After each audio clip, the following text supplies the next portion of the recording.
हाय बच्चों, कैसे हो आप लोग सब। तो आज हम लोग पढ़ेंगे फ्रिक्शन, क्लास 11 का चैप्टर है।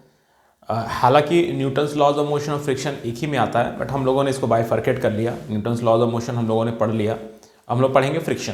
तो चलिए क्लास को स्टार्ट करते हैं। हमारा टॉपिक है आज फ्रिक्शन। तो बच्चों, आप लोग जानते हैं, आप लोग अपने क्लास 8 में भी पढ़े हैं फ्रिक्शन क्या होता है। तो फ्रिक्शन बेसिकली क्या है?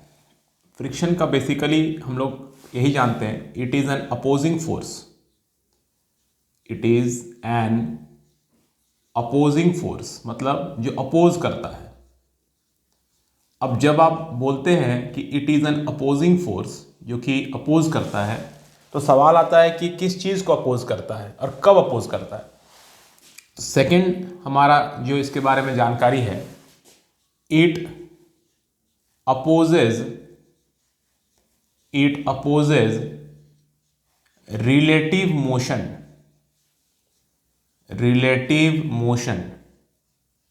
between two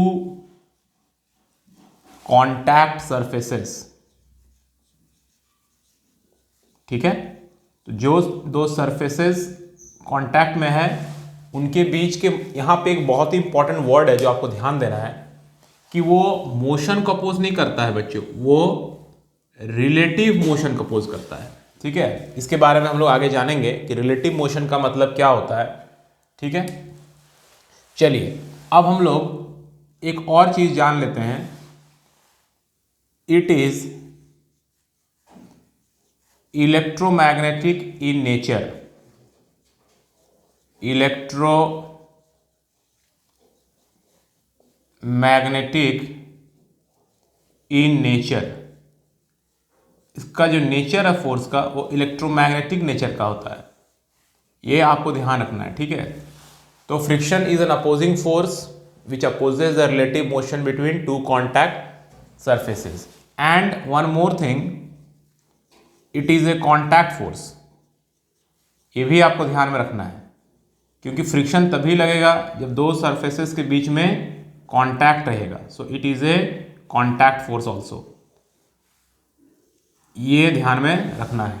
ठीक है, तो व्हाट इज फ्रिक्शन, फिर से हम लोग आते हैं। It is an opposing force, it opposes relative motion between two contact surfaces, it is an electromagnetic in nature and it is a contact force. ठीक है, तो जैसे आप मान लीजिए कि ये कोई एक सरफेस है, ठीक है, और इस सरफेस पर आपने एक ब्लॉक रख दिया। ओके, तो जैसे ही ये ब्लॉक इस सरफेस के कांटेक्ट में आता है, वैसे ही एक कांटेक्ट फोर्स लगना चालू होता है। अब ये कांटेक्ट फोर्स किसी भी एक पर्टिकुलर डायरेक्शन में लग सकता है। ठीक है, सो this is a contact force. ये हो गया आपका कांटेक्ट फोर्स, वो किसी भी एंगल पे लग सकता है। ठीक है, ये कब लगता है? जब दो सरफेसेस कांटेक्ट में आते हैं। ठीक है, तो जैसे ही एक सरफेस दूसरे कांटेक्ट में है, जैसे आप अभी हम जैसे खड़े होकर पढ़ा रहे हैं आप लोग को, ठीक है, तो हमारा जो फीट है वो फ्लोर को टच कर रहा है, कांटेक्ट में आया तो कांटेक्ट फोर्स लगना चालू हो गया। जैसे ही दो सरफेस कांटेक्ट में आते हैं, वैसे ही कांटेक्ट फोर्स लगना चालू हो जाता है। क्लियर? वो कोई भी पर्टिकुलर एंगल पर लग सकता है। अब इस कांटेक्ट फोर्स को हम लोग दो कंपोनेंट में तोड़ते हैं। इसके दो कंपोनेंट्स हैं, एक हो गया component that is perpendicular to the surface. ये कंपोनेंट होता है perpendicular to the surface, perpendicular to the surface, ये हो गया परपेंडिकुलर टू द सरफेस। और दूसरा एक कंपोनेंट होता है that is tangential to the surface, tangential to the surface. ठीक है, tangential to the surface. But ये वाला जो कंपोनेंट है, ये कंपोनेंट तभी आएगा जब इस बॉडी में टेंडेंसी टू मूव रहेगा। टेंडेंसी टू मूव मतलब इसमें मूव करने की इच्छा तो एटलीस्ट रहनी चाहिए। मूव कर पा रहा है कि नहीं कर पा रहा है, that is a different case, but इसमें मूव करने की इच्छा होनी चाहिए। तो अगर हम लोग ये मान लें कि इस ब्लॉक का इधर मूव करने की इच्छा है तो ये टेंजेंशियल कंपोनेंट जो है वो लेफ्ट की तरफ लगेगा इस फिगर के हिसाब से। तो ये जो परपेंडिकुलर कंपोनेंट है this is called normal reaction force, normal reaction, ठीक है, इसे हम लोग नॉर्मल रिएक्शन फोर्स कहते हैं और इसे हम लोग एन से डिनोट करते हैं, कहीं कहीं आर से भी डिनोट किया जाता है, ठीक है। और ये जो टेंजेंशियल फोर्स है this is called friction, this is called friction, ठीक है। तो यहां से क्या कंक्लूजन निकल रहा है कि आपका एक कांटेक्ट फोर्स होता है और इस कांटेक्ट फोर्स के दो कंपोनेंट्स है। एक कंपोनेंट जो है that is perpendicular to the surface which is called normal reaction और एक tangential to the surface which is called friction. But ये टेंजेंशियल जो फोर्स है या जो force tangential to the surface है ये तभी एग्जिस्ट करेगा जब बॉडी के अंदर टेंडेंसी टू मूव या मोशन की टेंडेंसी रहेगी, तभी ये फोर्स एग्जिस्ट करेगा। अगर बॉडी के अंदर मोशन करने का कोई टेंडेंसी नहीं है, बॉडी अगर मूव नहीं करना चाह रहा है, मूव कर पा रहा है या नहीं कर पा रहा है that is another story, but अगर उसमें मूव करने की टेंडेंसी नहीं है तो फिर फ्रिक्शन नहीं लगेगा, ठीक है। जैसे आप लाइफ में आगे बढ़ना चाहते हैं तो आपके लाइफ में रुकावटें आएंगी, आपको लाइफ में आगे बढ़ना ही नहीं है तो कोई रुकावट नहीं आएगा, आप खाना पीना खाइए और सो जाइए, कोई रुकावट नहीं है। बट आप कुछ करना चाहते हैं लाइफ में, कुछ अचीव करना चाहते हैं तो सोसाइटी की तरफ से बहुत सारे रेस्ट्रिक्शंस आने चालू हो जाते हैं, बहुत सारे अपोजिंग फोर्स लगना चालू हो जाते हैं। तो फ्रिक्शन तभी लगता है जब आपके अंदर, बॉडी के अंदर मोशन करने का टेंडेंसी रहेगा, ठीक है। चलिए फिर आगे बढ़ते हैं। नेक्स्ट टर्म जो है यहां पे एक एंगल बनता है, ये एंगल किसके किसके बीच में एंगल बन रहा है, लेट इट बी थीटा। ये जो एंगल बन रहा है वो कांटेक्ट फोर्स और नॉर्मल रिएक्शन के बीच का एंगल है। So this angle theta that is the angle between contact force and normal reaction, angle between contact force and normal reaction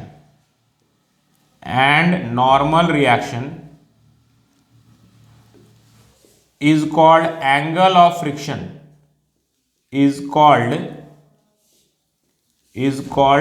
angle of friction, इसे हम लोग एंगल ऑफ फ्रिक्शन कहते हैं। Clear? So what is this theta? Theta is called the angle of friction. ये theta किसके किसके बीच में angle है? Angle between contact force and normal reaction. Contact force और नॉर्मल रिएक्शन के बीच में जो एंगल है उसे हम लोग एंगल ऑफ फ्रिक्शन कहते हैं। अब देखिए यहां पे अगर हम इस टेंजेंशियल फोर्स को, वेक्टर को तो हम शिफ्ट कर सकते हैं पैरेलली, ये हम लोग वेक्टर में पढ़े हैं।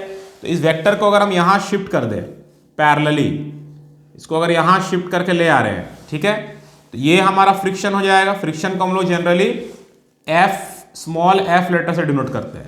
तो ये हमारा फ्रिक्शन हो जाएगा। ये वेक्टर यहां था, इसको यहां ड्रॉ किए, डायरेक्शन तो चेंज नहीं हुआ ना, जस्ट पैरेलली शिफ्ट कर सकते हैं हम लोग वेक्टर को, ठीक है। तो ये वेक्टर को यहां नहीं ड्रॉ करके यहां ड्रॉ कर दिए। तो अगर हम इस ट्राइंगल में tan थीटा निकालें तो what will be tan theta? tan theta is equal to क्या हो जाएगा? tan theta is equal to perpendicular by base, that means friction by normal reaction. So this is the relation which you have to keep in mind। ये relation आपको ध्यान में रखना है कि tan थीटा मतलब tan of angle of friction is friction by normal reaction होता है। यहां तक क्लियर हो गया? चलिए अब जो बात हम यहां पे एक आपको वर्ड लिखे थे कि रिलेटिव मोशन को अपोज करता है, इस वर्ड को समझने का ट्राई करते हैं, ठीक है। चलिए तो इस चीज को समझने का कोशिश करते हैं कि फ्रिक्शन जो है वो रिलेटिव मोशन को अपोज करता है, ठीक है। फ्रिक्शन रिलेटिव मोशन को अपोज करता है, ये वर्ड आप ध्यान में रखिएगा। फ्रिक्शन मोशन को नहीं, दो सरफेसेस के बीच के रिलेटिव मोशन को अपोज करता है। ना इसका क्या मतलब हुआ, इसको समझते हैं, ठीक है। जैसे देखिए सपोज ये एक सरफेस है, ठीक है, ये एक सरफेस है और यहां पर एक ब्लॉक है। अब ये ब्लॉक सपोज इधर मूव करना चाह रहा है, this is the direction of motion, block का डायरेक्शन ऑफ मोशन, ठीक है। तो अगर हमें ये पूछा जा रहा है, मान लीजिए पूछा जा रहा है direction of friction, direction of friction on the block, on the block by the surface, क्या होगा? Direction of friction on the block by the surface. तो हम लोग को फ्रिक्शन का डायरेक्शन निकालना है, किस पर? ब्लॉक पर, ब्लॉक पर निकालना है। किसके कारण? बाय द सरफेस, सरफेस के कारण। तो आप यहां पे सपोज खड़े हो जाइए, ठीक है। यहां पे खड़े होकर आप ऑब्जर्व कीजिए, आप ब्लॉक को किधर जाता हुआ पाएंगे? आप जब यहां पर ऑब्जर्व करेंगे तो ये ब्लॉक राइट की तरफ जाएगा, मतलब इस सरफेस के रिस्पेक्ट में, इस सरफेस के रिस्पेक्ट में, सरफेस के रिस्पेक्ट में जो ब्लॉक है वो राइट की तरफ जा रहा है। तो फ्रिक्शन जो लगेगा इस ब्लॉक पर, इस सरफेस के कारण, वो अपोजिंग रखना चाहिए, मतलब लेफ्ट की तरफ लगेगा। तो डायरेक्शन इसका हो जाएगा टुवर्ड्स लेफ्ट, टुवर्ड्स लेफ्ट। दूसरा देखते हैं, अगर आपसे पूछा जाए direction of friction on the surface, on the surface by the block, पूछा जा रहा है direction of friction on the surface by the block. Surface पर जो फ्रिक्शन लगेगा ब्लॉक के कारण, तो हमें ब्लॉक से ऑब्जर्व करना है। We have to observe from block. Block से जब हम इस सरफेस को देख रहे हैं, तो ब्लॉक से जब सरफेस को देख रहे हैं तो सरफेस तो राइट की तरफ जाता हुआ दिखेगा, क्योंकि ये ब्लॉक खुद लेफ्ट की तरफ जाता हुआ दिखेगा। ब्लॉक खुद राइट की तरफ जा रहा है, तो इस ब्लॉक के रिस्पेक्ट में ये सरफेस किधर जाएगा? लेफ्ट की तरफ जाएगा। तो जो फ्रिक्शन लगेगा सरफेस पर ब्लॉक के कारण, वो टुवर्ड्स राइट होगा, टुवर्ड्स राइट। ठीक है, बात समझ में आ रहा है? इस चीज को समझने का कोशिश कीजिए। एक और एग्जांपल देखते हैं। अगर मान लेते हैं इसी एग्जांपल में हम लोग इसको ब्लॉक ए ले लेते हैं, इसके ऊपर एक और ब्लॉक रख देते हैं, ब्लॉक बी, करेक्ट। अब हमें पूछा जा रहा है, सपोज थर्ड सिचुएशन ये है कि निकालिए direction of friction,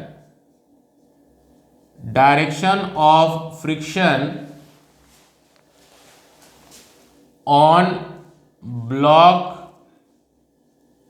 A due to block B. ये बताइए क्या होगा? फ्रिक्शन का डायरेक्शन बताना है ब्लॉक ए पर ब्लॉक बी के कारण। तो आप बी पर से ए को ऑब्जर्व कीजिए, बी पर से ए को ऑब्जर्व कीजिए। तो ब्लॉक ए पर फोर्स लग रहा है, तो ए तो राइट की तरफ जाएगा। तो ब्लॉक बी से अगर हम ए को देखेंगे तो ए भी हमको राइट की तरफ जाता हुआ दिखेगा, करेक्ट। तो बी जो इस पर फ्रिक्शन लगाएगा वो अपोजिंग होना चाहिए, तो लेफ्ट की तरफ होगा, टुवर्ड्स लेफ्ट। अब अगर आपसे पूछा जाए फोर्थ में कि डायरेक्शन ऑफ फ्रिक्शन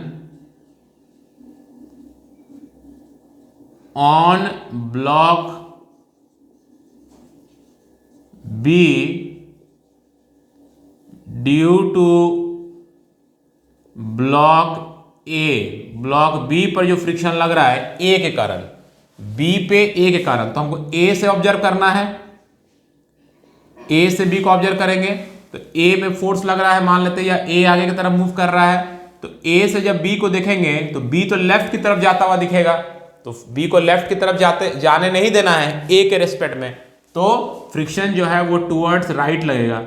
आपको रिस्पेक्ट में देखना है, जो फ्रिक्शन लगा रहा है उसके रिस्पेक्ट में सरफेस का मोशन किधर हो रहा है, जिस पर फ्रिक्शन लग रहा है। हमको बी पर फ्रिक्शन निकालना था ए के कारण, तो ए से हम बी को देखेंगे तो ए हमको राइट की तरफ जाता हुआ, ए तो राइट की तरफ जा रहा है, तो ए पर खड़े होकर जब देखेंगे तो हम देखेंगे तो बी जो है इधर छूट जा रहा है, बी लेफ्ट की तरफ भाग रहा है, तो फिर ए बी पर फ्रिक्शन राइट की तरफ लगाएगा। यही होता है रिलेटिव मोशन को अपोज करने का मतलब। यहां तक क्लियर हुआ सबको? ठीक है, चलो अब हम बात कर लेते हैं कि फ्रिक्शन का अभी तक हम लोग को इक्वेशन नहीं देखें कि फ्रिक्शन कैलकुलेट कैसे करेंगे। दो सरफेस के बीच में जो फ्रिक्शन लग रहा है उसे हम लोग कैलकुलेट कैसे करेंगे, उसके लिए हम लोग को बात करना पड़ेगा लॉज ऑफ फ्रिक्शन के बारे में। तो चलिए बात करते हैं लॉज ऑफ फ्रिक्शन के बारे में।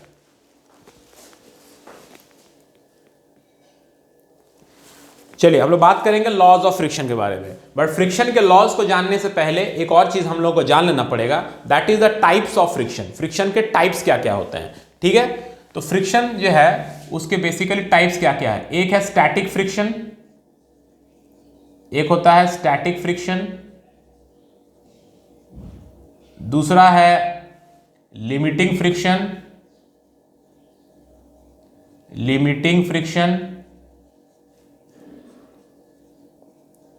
Okay, and third is kinetic और स्लाइडिंग फ्रिक्शन।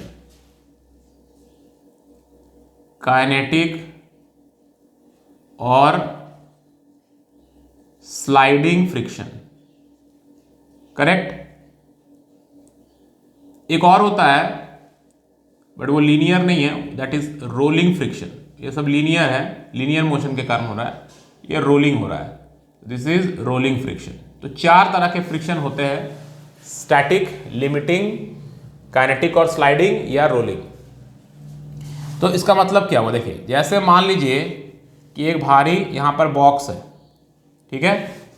अब आप इस बॉक्स पर एक फोर्स लगा रहे हैं ऐसे, और ये बॉक्स अभी मूव नहीं कर रहा है, लेकिन इसमें टेंडेंसी है कि नहीं है मूव करने का इच्छा इसके अंदर है कि नहीं। तो जैसे ही आप इस डायरेक्शन में फोर्स लगा रहे हैं, ये ब्लॉक का टेंडेंसी है इधर मूव करने का, टेंडेंसी टू मूव, बट ये मूव कर नहीं रहा है, लेकिन मूव करने का इसमें टेंडेंसी है। उस समय जो फ्रिक्शन लग रहा है that is called static friction. मतलब जब दो सरफेसेस के बीच में एक्चुअल में रिलेटिव मोशन नहीं हो रहा है, but there is a tendency to move करने का टेंडेंसी है, बट द रिलेटिव मोशन यहां पे जीरो है। यहां रिलेटिव मोशन इज जीरो, कोई रिलेटिव मोशन नहीं हो रहा है, but there is a tendency to move. तो उस समय जो फ्रिक्शन काम करता है that is called static friction. अब आप इस अप्लाइड फोर्स को और बढ़ाते हैं, फिर भी बॉडी मूव नहीं कर रहा है, और बढ़ाते हैं फिर भी बॉडी मूव नहीं कर रहा है। इसका मतलब क्या होता है ना कि स्टैटिक फ्रिक्शन जो है इज अ सेल्फ